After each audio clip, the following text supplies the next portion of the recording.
नमस्कार। प्रवाह साक्षी news network और आप सभी का स्वागत है। सुप्रीम कोर्ट ने साल 2020 के दिल्ली दंगों की साजिश के मामले में आरोपियों उमर खालिद और शर्जील इमाम को जमानत देने से साफ इनकार करते हुए कहा है कि उनके खिलाफ गैर कानूनी गतिविधियां रोकथाम अधिनियम के तहत प्रथम दृष्टया मामला बनता है। अदालत ने साथ ही उमर खालिद और शर्जील इमाम पर इस मामले में 1 साल तक जमानत याचिका दाखिल करने पर भी रोक लगा दी है। न्यायमूर्ति अरविंद कुमार और न्यायमूर्ति एनवी अंजारिया की पीठ ने हालांकि इस मामले में अन्य आरोपियों गुलफिशा फातिमा, मीरान हैदर, शिफा उर रहमान, मोहम्मद सलीम खान और शादाब अहमद को 12 शर्तों के साथ जमानत दे दी है।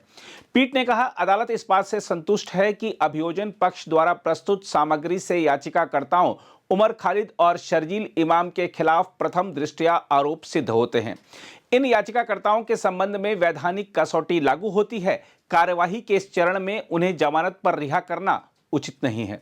अदालत ने कहा कि जिन लोगों को जमानत मिली है उनकी भूमिका सीमित और परिस्थिति जन्य मानी गई है, जबकि उमर खालिद और शर्जील इमाम पर दंगों की साजिश रचने, भीड़ को भड़काने और सुनियोजित तरीके से हिंसा को दिशा देने के गंभीर आरोप हैं। अदालत ने यह भी रेखांकित किया है कि अभिव्यक्ति की स्वतंत्रता के नाम पर हिंसा को जायज नहीं ठहराया जा सकता। यदि किसी विचारधारा का उपयोग समाज को तोड़ने और आग में झोंकने के लिए किया जाता है तो वह कानून के दायरे में अपराध है। देखा जाए तो उच्चतम न्यायालय का यह फैसला केवल 2 व्यक्तियों की जमानत याचिका का निपटारा नहीं है, बल्कि यह देश की आंतरिक सुरक्षा, कानून व्यवस्था और राष्ट्रीय संकल्प का स्पष्ट संदेश है। उमर खालिद और शर्जील इमाम जैसे लोग कोई साधारण आरोपी नहीं हैं। ये वे चेहरे हैं जिन्होंने विचारधारा की आड़ में सड़कों पर आग लगाने की मानसिकता को खाद पानी दिया।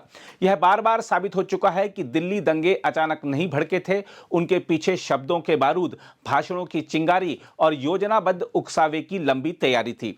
ऐसे मामलों में यदि अदालत नरमी दिखाती तो यह न केवल न्याय के साथ अन्याय होता, बल्कि समाज के लिए एक खतरनाक संकेत भी जाता। अदालत ने सही कहा कि इन दोनों की स्थिति अन्य आरोपियों से अलग है। यह अंतर केवल कानूनी नहीं बल्कि नैतिक और सामाजिक भी है।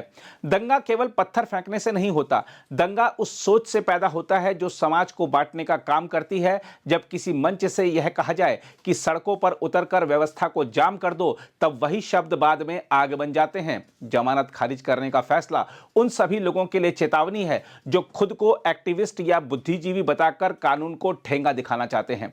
यह फैसला बताता है कि भारत में अभिव्यक्ति की आजादी का मतलब अराजकता फैलाने की छूट नहीं है। मुकदमे में देरी को लेकर अदालत की टिप्पणी भी उतनी ही महत्वपूर्ण है।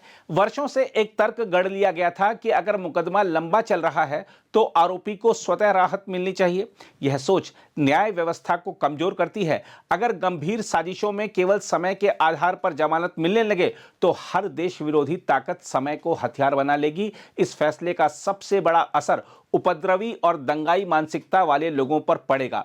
अब यह भ्रम टूटेगा कि लंबी कानूनी प्रक्रिया अंततः उन्हें बचा लेगी। देखा जाए तो अदालत का सख्त रुख भारत की आतंकवाद के खिलाफ चल रही लड़ाई को मजबूत करता है। यह फैसला उन आम नागरिकों के लिए भी भरोसे का आधार है जिन्होंने दंगों में अपने घर, दुकानें और परिजन खोए।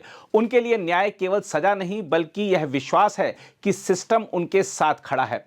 कुछ लोग इसे कठोरता कहेंगे, लेकिन सच यह है कि लोकतंत्र की रक्षा के लिए कठोर फैसले जरूरी होते हैं। यदि देश की अदालतें भीड़ की भाषा बोलने लगें तो फिर कानून का अर्थ ही समाप्त हो जाएगा। उमर खालिद और शर्जील इमाम की जमानत खारिज होना इस बात का प्रमाण है कि भारत की न्यायपालिका आज भी राष्ट्र की सुरक्षा, सामाजिक सौहार्द और संविधान की मूल भावना को समझती है। यह फैसला आने वाले समय में न केवल कानूनी मिसाल बनेगा बल्कि उन सभी ताकतों के लिए एक स्पष्ट चेतावनी भी होगा जो भारत को भीतर से तोड़ने का सपना देखती हैं। यह निर्णय बताता है कि भारत कमजोर नहीं है, भारत चुप नहीं है और भारत अब दंगों की राजनीति को बर्दाश्त करने के मूड में बिल्कुल नहीं है। हम आपको याद दिला दें कि शीर्ष अदालत ने पिछले साल 10 दिसंबर को दिल्ली पुलिस की ओर से पेश सॉलिसिटर जनरल तुषार मेहता और अतिरिक्त सॉलिसिटर जनरल एसवी राजू तथा आरोपियों की ओर से पेश वरिष्ठ अधिवक्ताओं कपिल सिब्बल, अभिषेक सिंघवी, सिद्धार्थ दवे, सलमान खुर्शीद और सिद्धार्थ लूथरा की दलीलें सुनने के बाद